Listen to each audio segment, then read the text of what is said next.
मित्रांनो, जर का 2026 मध्ये तुम्हाला चांगला टीव्ही घ्यायचा असेल ना, तर हा व्हिडिओ फार महत्त्वाचा आहे, म्हणजे मस्ट वॉच आहे. कारण की जरी तुम्हाला टीव्ही बद्दल थोडी बहुत माहिती असली तरी अशा गोष्टी मी सांगणार आहे ज्यामुळे तुमचा जो टीव्ही परचेसचा डिसिजन असेल ना तो परफेक्ट होऊन जाईल. म्हणजे घेतल्यानंतर तुम्हाला वाईट वाटणार नाही की अरे मी हा टीव्ही का घेतला, हे घ्यायला पाहिजे होतं, असं असायला पाहिजे होतं, हे फीचर पाहिजे होतं. सगळं काही ह्या व्हिडिओमध्ये सांगणार आहे. त्यामुळे नीट बघा, एंड पर्यंत बघा. आणि हो, सबस्क्राईब नसाल तर सबस्क्राईब नक्की करा. तुम्हाला जर का घ्यायचं नसेल, नो प्रॉब्लेम, तुमच्या फॅमिली फ्रेंड तुमच्या व्हॉट्सअप ग्रुपमध्ये हा फॉरवर्ड करा, म्हणजे त्यांचा सुद्धा फायदा होईल. चला, this is the TV buying guide of 2026. सगळ्यात आधी मित्रांनो, बजेट जे असतं ना ते फार महत्वाचं असतं. आता स्मार्टफोन बाईंग गाईड जेव्हा करतो ना तेव्हा मी म्हणतो की तुम्ही प्लीज तुमचं बजेट स्ट्रेच करू नका. टीव्ही मध्ये एक्झॅक्टली अपोजिट असतं. का माहितीये ना, कारण की टीव्ही तुम्ही फोन सारखा 1, 2, अडीच वर्ष नाही वापरत, तुम्ही 5, 8, 10 वर्ष टीव्ही वापरता. त्यामुळे जेव्हा तुम्ही घेतात तेव्हाच तुम्ही चांगला टीव्ही घेतला पाहिजे. तर जेवढं तुम्ही बजेट एक्सटेंड करू शकाल. आणि अजून एक गोष्ट सांगतो, हे 15,000 18,000चे जे स्वस्त टीव्ही येतात ना ते घेणं बंद करा मित्रांनो. हे एकतर ब्रँड्स तुम्हाला कधी अपडेट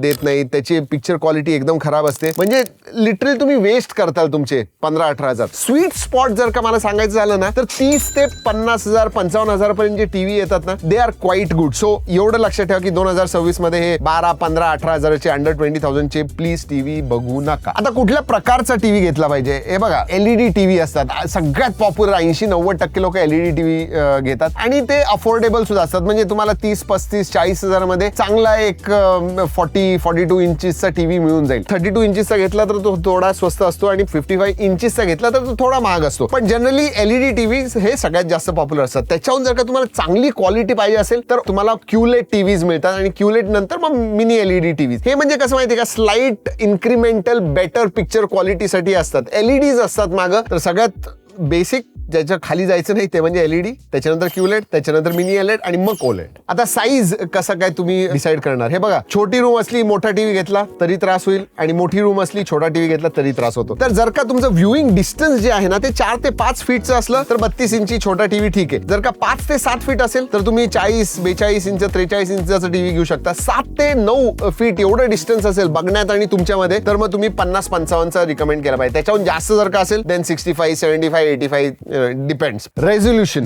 हे बघा, रेझोल्युशन महत्वाचं आहे, पण त्याहूनही जास्त की ब्राईटनेस किती आहे, हाय डायनामिक रेंज म्हणजे HDR किती चांगलं आहे हे फार महत्वाचं असतं. रेझोल्युशन सुद्धा महत्वाचं असतं, पण तुम्हाला एक्सप्लेन करतो. 2026 मध्ये HD टीव्ही घेऊ नका. HD टीव्ही नाही घेऊ नका. मी तर म्हणेन कमीत कमी फुल HD टीव्ही तुम्ही घेतलाच पाहिजे. आणि जरी फुल HD घेत असला तरी 32 साठी ठीक आहे. जर का तुम्ही 42, 55 इंच वगैरे घेत असाल तर 4K TV is recommended. In fact 90% लोकांसाठी मी म्हणेन की 4K टीव्ही तुम्ही बघू शकता. 4K रेझोल्युशनचा टीव्ही तुम्ही बघू शकता. आजकाल 8K टीव्ही सुद्धा आलेले आहेत, पण हे बघा, एकतर 8K कंटेंट तुम्हाला मिळत नाही आणि ओव्हर किल आहे माझ्या हिशोबाने. आता तरी 2026 मध्ये 8K ची गरज नाही असं मला वाटतं, जर का तुमच्या पैसेच असतील, कारण की 8K टीव्ही फार महाग असतात. आता ब्राईटनेस किती पाहिजे? हे बघा, मी जसं आधी सांगितलं, रेझोल्युशन पेक्षाही ब्राईटनेस किती आहे, HDR किती आहे हे महत्वाचं आहे. कमीत कमी 400 निट्स एवढा ब्राईटनेस पाहिजे. जनरली सगळ्या कंडिशनसाठी मला माझ्या हिशोबाने 600 ते 800 निट्स बेस्ट आहे. पण अगदीच तुम्हाला टॉप ऑफ द लाईन पाहिजे असेल तर 1000 निट्स, आणि ते तुम्हाला बेसिकली ओलेड टीव्ही किंवा मिनी एलईडी टीव्हीज असतात ना महागातले, त्याच्यामध्ये तुम्हाला 1000+ निट्स ब्राईटनेस मिळतो. पण 600-700 निट्स ब्राईटनेस असेल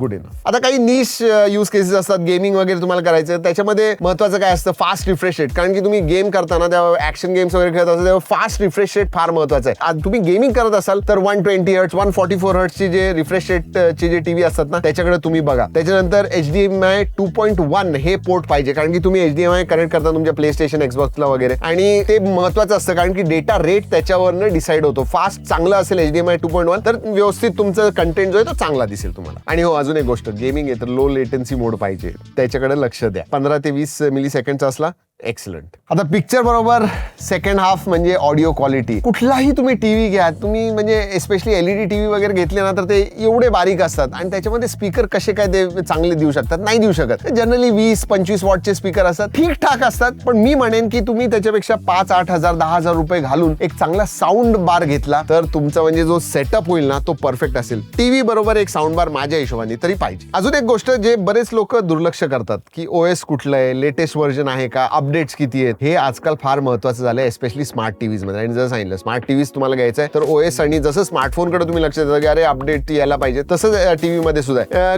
रेग्युलरली OS अपडेट्स मिळायला पाहिजे. आणि ह्या बाबतीत ना वेब OS, LGचा जो वेब OS माझ्या घरी आहे बेडरूम मध्ये, मी तुम्हाला सांगतो तर रेग्युलरली 6-8 महिन्यांनी एक अपडेट येत असतो, त्यांचे ऍपचे अपडेट्स येत असतात. त्यामुळे मला लेटेस्ट व्हर्जन मिळतं आणि लेटेस्ट फीचर्स आहेत ते मिळतात. तर ते फार महत्वाचं आहे. कमीत कमी 3 ते 5 वर्षाचे अपडेट्स किंवा सपोर्ट तुम्हाला मिळायला पाहिजे. जनरली विचारा टीव्ही घेताना की याचं OS काय आहे, किती अपडेट्स मिळणार आहे, हे फार महत्वाचं आहे. आता OS मध्ये सुद्धा गुगल टीव्ही कुणी घेतला पाहिजे ज्यांना ऍप्स भरपूर यूज करायचे, कारण की त्यांचं ऍपचं इकोसिस्टम फार जबरदस्त आहे. वेब OS कुणी घेतलं पाहिजे ज्यांना म्हणजे फास्ट अपडेट्स पाहिजेत, रेग्युलर अपडेट्स पाहिजेत, स्मूथेस्ट एकदम मस्त. वेब OS मला आवडतं. म्हणजे गुगल टीव्ही फीचर वाईज चांगला आहे, ऍप इकोसिस्टमच्या बाबतीत चांगला आहे. पण जर का स्मूथनेस, स्पीड ह्याच्या बाबतीत बघायचं झालं, अपडेट्स ह्याच्या बाबतीत बघायला झालं तर वेब OS चांगला आहे. आणि टायझन जर का तुम्ही सॅमसंग घेत असाल तर ते त्यांचं प्रोप्रायटरी OS आहे त्याच्यामध्ये. आता स्पेसिफिकेशनच्या बाबतीत कमीत कमी 2 GB रॅम पाहिजे. व्यवस्थित तुमचं जर का पिक्चर वगैरे चाललं पाहिजे, लॅग वगैरे नको असेल, 2 GB रॅम पाहिजे, 32 GB स्टोरेज पाहिजे. कारण की तुम्ही over a period of time apps वगैरे इन्स्टॉल करता तर 32 GB कमीत कमी असायला पाहिजे. पोर्ट्स मध्ये जसं मी आधी सांगितलं HDMI चे कमीत कमी 2 किंवा 3 असले तर अजून चांगलं. त्याच्यामधला एक तरी 2.1 पाहिजे.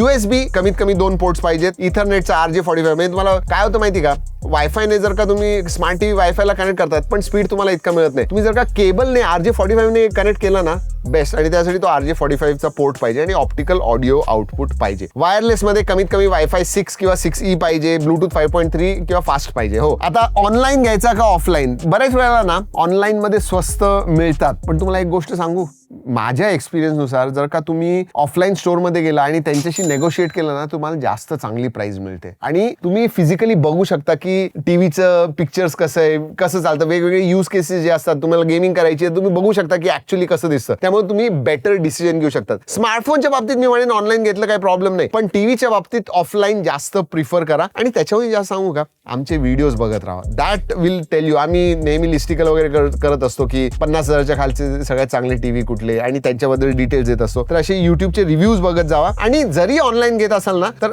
Amazon आणि फ्लिपकार्ट हे 2च चांगले प्लॅटफॉर्म आहेत, त्याच्यावरनच घ्या, दुसरीकडनं घेऊ नका. ओपन बॉक्स डिलिव्हरी घ्या, म्हणजे तुम्ही अनबॉक्सिंग करू शकता, व्हिडिओवरती अनबॉक्सिंग करा. कारण की जनरली आमच्या इथे सुद्धा डिलिव्हरी भरपूर ब्रँड्स आम्हाला टीव्ही पाठवतात. अर्ध्या वेळेला मित्रांनो त्यांची स्क्रीन तुटलेली असते, कारण की मोठी स्क्रीन असते, तुम्हाला माहिती आहे काय होतं. त्यामुळे अनबॉक्सिंग करताना व्हिडिओ घ्या, फार महत्वाचा आहे. जर आधी सांगितलं, शेअर करायला विसरू नका मित्रांनो, फायदाच होतो याच्यामुळे, नुकसान तर कोणाचं काही होत नाही. आणि हो, तुम्हाला आत्ता लगेच घ्यायचं असेल तर मी बरेचसे टीव्ही रिकमेंड केलेले, ते टॅग सुद्धा केलेत, खाली लिंक सुद्धा देतोय, नक्की जाऊन बघा. चला मित्रांनो, या व्हिडिओमध्ये एवढंच. पुढच्या व्हिडिओपर्यंत जय हिंद, जय महाराष्ट्र.